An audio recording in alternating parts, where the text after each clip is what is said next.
Sorry, before it goes away, the African people should move away from, what was she wearing or what was she doing there? Yes. Yeah. That they need to move away from that. Yeah. They really need to put a stamp on it. You could wear a black bag and you can still get. I have been in a situation where I was almost raped, and the Africa in us, we have to work on it really, because the first place I ran to was my church, coincidentally, to my pastor, that this almost happened, and I got, counseled and all that.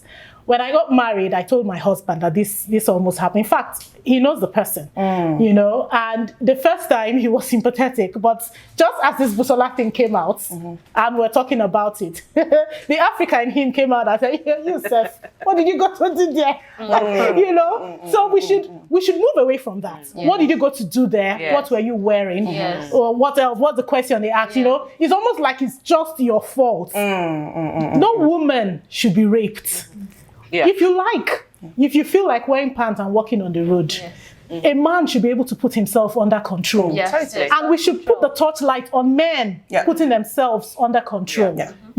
Put your sexual desires in check, man. Yeah. And the women who rape, put your sexual desires in men. Put your crazy fantasies in check. Yeah. Yes. Put them in check. Don't behave like an animal. Yes. We should put the torchlight on that, because it's neither the man's fault or the woman's fault. The person doing the raping is the one at fault here. Yeah. So that's what we should be shining our torchlight on. I mean, you can't be asking a girl, why did you wear that? Yeah. Come on. So if a child, somebody comes to you, say, I have been raped, what advice would we give parents in particular? Say your child comes to you. First of all, your child should be able to come to you. That's true. Within the African thing. Your child should be able, should have such relationship with our children that they should be able to children have come up. Young girls have come up, they told their parent, and their parent they deny it. Yeah. So that's something also, that should be looked into. And just in general, how do we encourage? Because if that happens, it happens to you again next time, you're not going to say anything. Because when you come out, first of all, you're going to be blamed. Somehow, like you said, it's your fault. It's the way you were dressed. Why were you doing it? Why did you sit on his laps? And there's another thing. I remember when we were growing up, I was taught, do not sit on any uncle's lap. Don't. Because a lot of disgusting stuff have happened with that as well. And I think maybe these discussions we should still keep having them, particularly for the younger generation. And just educating them, on what is rape, what is consent. And if it ever happens to you, you fall a victim, what can you do? How do you deal with it? In the UK, there's a lot of help. There are organizations you can contact. You can just Google rape help and you will have a direct line. NHS Direct, Athena. I mean, there's so many organizations out there that you can contact. And they would really be there. They would help you with that. And one thing, I remember watching a documentary, actually a TED Talk with regards to sexual abuse in general. And not just that, but domestic abuse and things like that. And I remember one thing that a psychologist said, this lady said, when somebody comes to you and tell you that I've been abused, whether sexually, physically, or anything, believe them the first time. Do your investigations later, but believe them. And the reason being is so many people are not coming forward because they're not. It's they're not being believed. Secondly, the stigmatization that comes with it. You're literally being crucified. What's that girl's name with the bald head? Kanye West's ex. Amber Rose. She tried to do the same thing, and the kind of names, the kind of names that she's being called, just trying to advocate that I can wear whatever I want. It does not make it okay for you to touch me. It does not make it. So, I mean, it's good that we're really talking about this, having this conversation, and just in general, and with the church as well. When you're in church, it happens. We believe, I'm not saying it's every pastor, no, it's not every man of God. But when you look at your children, watch them, stop sending them to these pastors alone. They are human. Stop sending them to these brothers or whatever, man or woman.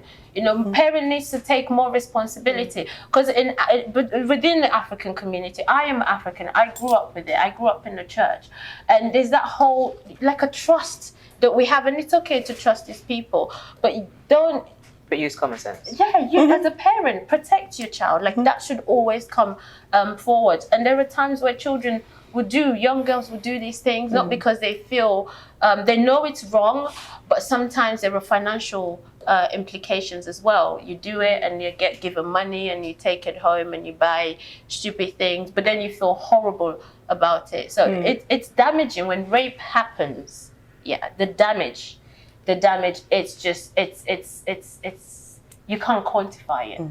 You know, it's something that could go on from generation to generation. Because if you've become a victim, like you said, some victims, whether it's because of the trauma of what they go through, they kind of blank it out. And then they become, like the bully becomes, the person that's been bullied becomes the bully, you know. So I think we're doing a great job here, you know, talking about these things and just letting people know what to do as well, you know, when this happens to you. So if you have advice, if you were to advise young people out there, parents, ladies, you know, what would be your final words, really, if you, to sum it all up? With no, who, me? Oh, okay. Anyone, really, I was going to take a second to think what the advice would be. So, yeah, you've addressed parents and you've addressed the children. Children should be made aware, you know, that it's all, the world is not all smiles with everybody. You know, they should be aware everywhere. That's it. You know, aware of people, you know, have, you know, your normal life interaction, but be cautious all the time, you know. Nobody knows what the other person does in their house, you know. So you don't know what's going on in people's minds and what their silly fantasies are, whatever. So it's just to be aware that this thing is out there in the world. And when I say the world, I say the world everywhere. Everywhere you find yourself, school, you know, place, whatever. You know, so parents should make their children aware. Parents should not be shy to talk to their children that these things are happening, so be careful. Yeah, so I think, I think rape in general, as we found out today, is a very, very, very sensitive topic. Not only for us as women, but also in general because of the many cases that have been brought forth publicly. But I think just moving forward, in order for us to address things that are going on, should we say, outside in the world, we should, again, as parents, educate our kids. But also as parents, you should also be vigilant around even family members. Because rape happens within homes. Rape happens amongst siblings, amongst extended families, uncles, aunties. Many people have come forward and said that they have been sexually abused or sexually harassed by their immediate family. And that is where 9 times out of 10, the abuse actually sometimes starts. So we need to not only be vigilant outside of our homes, but just as much in our homes as well. Yeah, totally. Yeah. For me, I would say to parents, guardians, us as responsible adults out there, to take responsibility for our children. And it's an age-old saying, it's a proverb, and it's true. Teach them from young so they don't depart from that knowledge. And I say that to say that even as a girl, I've got brothers and sisters, and I've also got family members who've got children as well.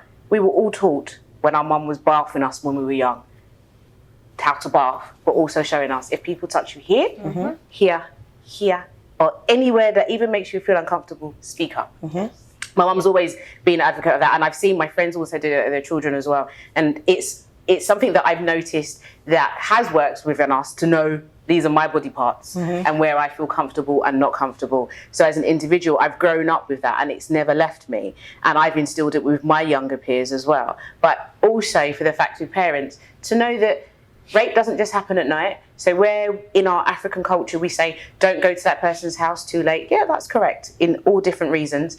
But also for the fact that rape does happen in the daytime as well. But just like you've all said, to be vigilant and have an open relationship with our children. Because if you don't have an open relationship with your child, regardless whatever's happened with them in life, full stop, you're not going to know. Whether it's rape or anything negative or even positive, you need to have an open relationship with your child for your child to feel free to come up and speak to you and to know what they are to do in different circumstances and who to speak to. And then lastly, I would say to those family members, parents, adults, guardians, whoever you are, who may be someone who is looking at a child thinking, or another person thinking that they're going to rape them, I beg, don't do it. Before it's too late, just put your hand up and go and seek help. The help is out there for everybody. So before it's too late, don't put yourself in those circumstances. And if you're aware of it, you're a human being, you know what's going on in your own body, you know what chemicals are moving and what they're saying. Reach out and get your support. Okay, well, it's been amazing. Thank you very much, ladies. I mean, if I have to say again, I agree with you guys on the educational part, you know, where it starts at home. Let's talk about it. Let's talk about things at home.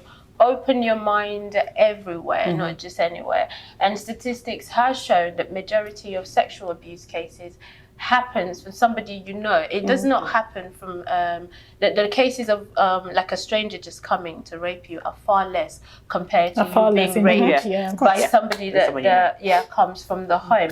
So please, let's be vigilant, and that place of trust also does include the church. You know, let's be vigilant, please, and thank you very much. And if you have any questions, we would like to hear your opinions on this as well. Do follow us on social media. Send us your experiences. You know, let's talk about this. The Me Too movement, and not just about encouraging people to talk, but also we are aware that the people that have been accused wrongly of doing such horrendous crimes, and if you are accused wrongly, it can have a damaging impact on you as well as a person. So we're aware of that. Send us your opinions, send us your experiences. We'd love to hear from you. Follow us. It's Ladies Lounge. Thank you very much. See you again next week. Bye. Stay safe. Bye.